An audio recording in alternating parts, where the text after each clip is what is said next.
Hoje vamos analisar a Brasil Agro com base nos resultados do segundo trimestre e do acumulado de 6 meses do exercício de 2026, ou seja, até dezembro de 2025.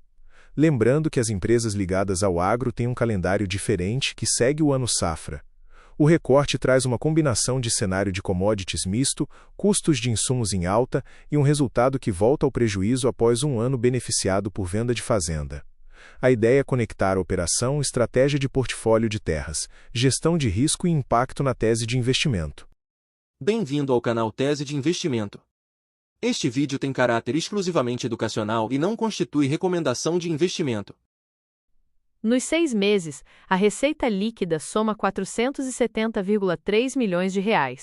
O EBITDA ajustado, que é o lucro operacional antes de juros, impostos, depreciação e amortização, depurado de efeitos específicos como ganhos de ativos biológicos em formação, fica em R$ 71,3 milhões, e o resultado líquido é um prejuízo de R$ 61,8 milhões. Em relação ao primeiro semestre de 2025, quando houve lucro expressivo, a virada para prejuízo reflete principalmente a ausência da receita de venda de fazenda, que havia inflado o resultado anterior. Aqui, podemos ver que o cenário mostra soja em Paranaguá recuando 7%, algodão caindo 2% e açúcar futuro em Nova York recuando 14%, enquanto milho avança 8%, boi gordo sobe 7% e etanol hidratado na Bolsa Brasileira sobe 15% entre junho de 2025 e janeiro de 2026. Esse quadro misto ajuda a entender por que algumas culturas entregam resultado melhor e outras sofrem na comparação com o ano anterior. Para a tese, fica clara a importância de mix e de gestão ativa de portfólio, em vez de depender de uma única commodity. Em insumos, os preços médios em dólar sobem 11% no MAP, 16% no KCl e 5% na ureia, com a relação de troca em sacas por tonelada também piorando entre junho de 2024 e dezembro de 2025. Relação de troca indica quantas sacas de produto agrícola são necessárias para pagar uma tonelada de insumo, e aqui o movimento é de custo pressionado.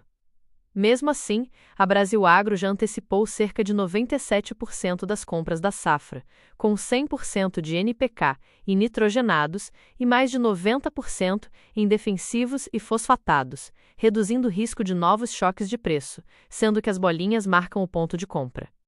Na pecuária, o planejamento para a safra 25-26 previa 11.567 cabeças, área de pasto de 8.649 hectares e ganho médio diário de 0,47 kg.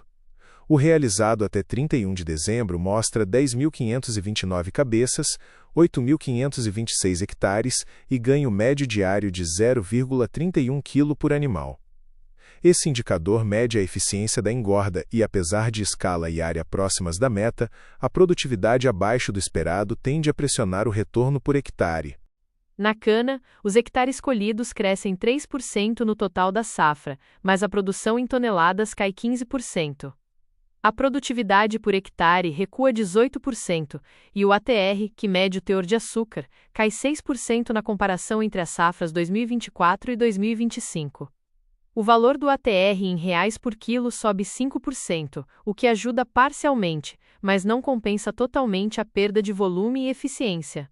O resultado é uma rentabilidade mais fraca para a cultura. A área plantada, quando comparado às safras de 21-22 contra 25-26, fica praticamente estável, saindo de 168,9 para 169,9 mil hectares, após a incorporação de 32 mil hectares úteis e a venda de 37 mil. Mas o mix mudou principalmente com soja, que passa de 37% para 46% da área, e cana, que sobe de 17% para 19%. As demais culturas permanecem relativamente estáveis. No breakdown de propriedade para o mesmo período, vemos que a área operada pela Brasil Agro cai de 50% para 43%, enquanto a área arrendada operada sobe de 39% para 50%. Movimento muito semelhante ao da SLC, que cresce em áreas arrendadas. No caso da Brasil Agro, está em linha com a estratégia de aquisição de propriedades quando o ciclo é favorável, maturação das terras e desinvestimentos nos momentos propícios. O mapa de precipitação para janeiro, fevereiro e março de 2026 mostra condições adequadas nas regiões de atuação, com a companhia afirmando que concluiu o plantio em boas condições, apesar de chuvas irregulares no início do ciclo. As culturas apresentam desenvolvimento satisfatório, e a expectativa é de boa produtividade, embora ainda sujeita a riscos climáticos localizados. Isso sugere que, neste período, clima não é o principal fator de pressão sobre resultados, deslocando o foco para preços, custos e estratégia de hedge. Na política de hedge, a Brasilagro mostra 65% da soja da safra 25-26 travada a $10,80 por bushel, com 54% do câmbio fixado a R$ 6,11. No algodão, 60% da commodity está travada a 69,24 centavos de dólar por libra, com 61% do câmbio a R$ 6,65. No milho, 29% está protegido a R$ 54,14 por saca, e no etanol, 51% a R$ 2.678 por metro cúbico. Há ainda proteção parcial sobre recebíveis de venda de fazenda, reduzindo a exposição cambial desse fluxo. Nos principais números, a receita líquida operacional cresce de 478,4 para 494 milhões de reais, enquanto a receita líquida total, que inclui valor justo de ativos biológicos, recua de 645,6 para 470,3 milhões. O EBITDA ajustado operacional cai de 92,4 para 71,3 milhões, e o EBITDA ajustado total de 200,4 para 71,3 milhões, queda de 64%, refletindo a forte contribuição da venda de fazenda no mesmo período do ano anterior, que não se repetiu agora. Isso fica bem claro no gráfico de EBITDA ajustado. O resultado líquido vira de lucro de 77,8 milhões para prejuízo de 61,8 milhões, e o resultado financeiro negativo melhora de 76 para 41,1 milhões de reais, graças a mais receitas financeiras, melhor resultado com derivativos e menores outras despesas, apesar de juros passivos mais elevados. Por cultura, a soja amplia o resultado bruto, mantendo margens saudáveis. O milho sai de prejuízo para resultado positivo. A cana apresenta queda expressiva no resultado bruto, com margem recuando de 35% para 14%. O algodão melhora levemente, com expansão de margem, e a pecuária sai de pequeno prejuízo para resultado praticamente neutro. O quadro reforça a heterogeneidade do portfólio em um ambiente de preços e custos desafiador. No endividamento, o total permanece em torno de 886,2 milhões de reais, com 361,5 milhões de curto prazo e 514 milhões de longo prazo, enquanto o caixa cai de 159,8 para 73,3 milhões. A dívida líquida sobe para 812,9 milhões, mas, ao descontar 686,3 milhões de recebíveis de venda de fazenda, a dívida líquida ajustada fica em 126,6 milhões.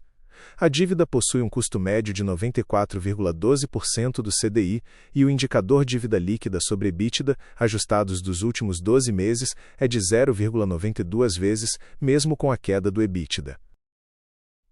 Conectando tudo, a Brasilagro chega nos primeiros 6 meses de resultado, com prejuízo contábil, margens comprimidas e forte queda no EBITDA total, muito por conta da ausência de receita de venda de fazenda que havia turbinado o período anterior. Operacionalmente, há avanços em soja, milho, algodão e pecuária, compensando parcialmente a piora relevante em cana, num contexto de clima ainda razoável, mas custos de insumos em alta. A estrutura de capital segue administrável quando se consideram os recebíveis de terras, e a empresa reforça sua identidade como um híbrido entre operação agrícola e gestão ativa de portfólio de terras. Para o investidor de longo prazo, a decisão passa por avaliar se a combinação de ativos reais, disciplina de hedge e reconfiguração de mix de culturas é suficiente para gerar retorno ajustado ao risco em um setor naturalmente volátil, principalmente num ambiente de juros ainda elevados e ciclos de commodities menos exuberantes. Antes de encerrar, se esse conteúdo te ajudou, deixa o like, se inscreve no canal e compartilha com quem também se interessa por investimentos. Isso ajuda muito o canal a continuar trazendo análises como essa. Obrigado por assistir e até o próximo vídeo.